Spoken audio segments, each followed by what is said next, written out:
What are you doing in my swamp? Hello everybody, this is Ogre Boy, and I'm going to be doing my review for the 2010 movie Shrek Forever After. So this movie follows Shrek, who has kind of become a celebrity and stuff after the events of the previous movies, and he's kind of getting tired of his life because it's pretty much the same thing every day, and people aren't scared of him anymore, and he misses being a normal ogre that people fear and stuff. And he and Fiona end up getting in a big argument at their kid's birthday party, and he goes to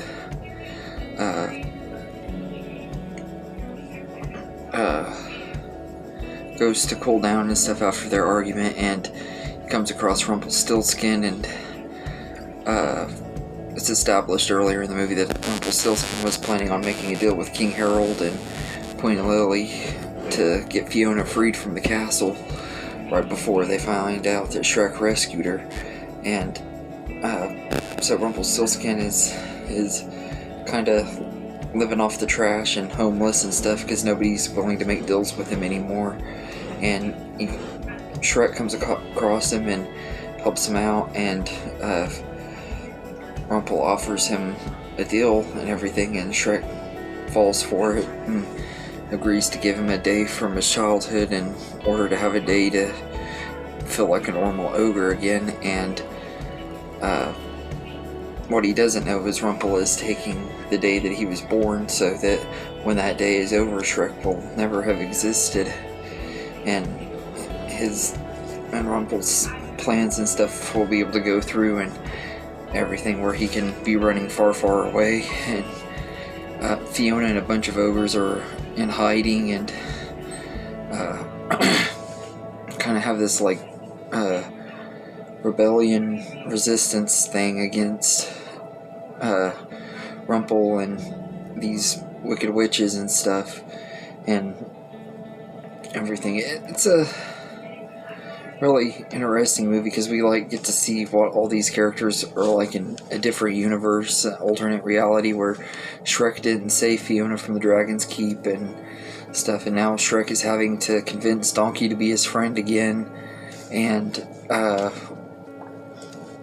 win Fiona back over again and everything, and he has to join her cause to fight for ogre kind and stuff, and be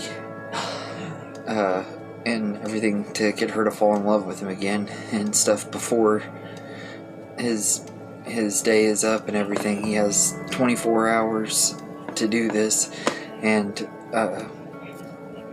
everything, and if he doesn't, then he'll disappear from existence, and reality as they know it is gonna just be completely different and everything.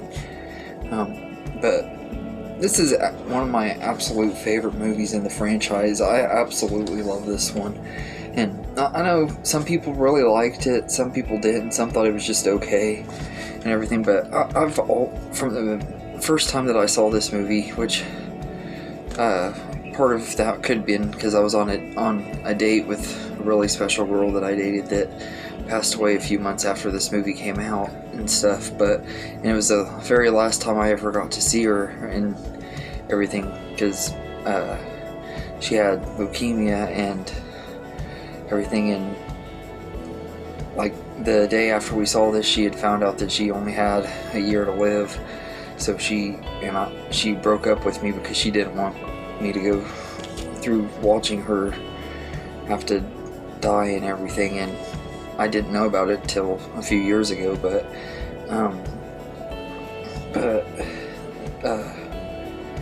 yeah, so this movie kind of has a special place in my heart because that was the last time I got to see her, and last date we went on and everything.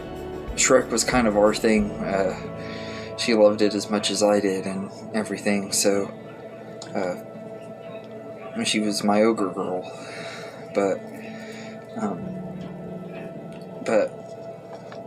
even on rewatch and stuff, every time I watch this movie, I like it a little bit more. I think it's just a really, really great movie. The story is just really well and everything. I love like the alternate universe setting. Like it gives it something fresh and new and everything, and how like it feels like this movie has stakes. Like aside from the first movie, none of these movies really feel like they're stakes. You know, like in Shrek 2, that how it's going to end. You know that Shrek is going to be able to stop them and stuff and get to Fiona on time. I mean, it's still fun watching it and everything, but you know how the journey's going to end. And Shrek the Third really didn't feel like it had any stakes because Prince Charming was a really, really bad villain. In this one, you got Rumpelstiltskin, who's not really intimidating or anything, but he is a good little villain and everything. He's like really good at his job of manipulating people and tricking people into signing these contracts and stuff, and I think he did a good job with that. They did a good job with that, and I think Bolt Dorn is the name of the actor who does his voice. He's one of the people that also works at DreamWorks Animation. He's not a celebrity or anything, but he was really good as Rumpel and everything, and I think he's hilarious too. He's like one of the funniest out of the villains and everything, and I honestly think he's one of the best villains in the franchise.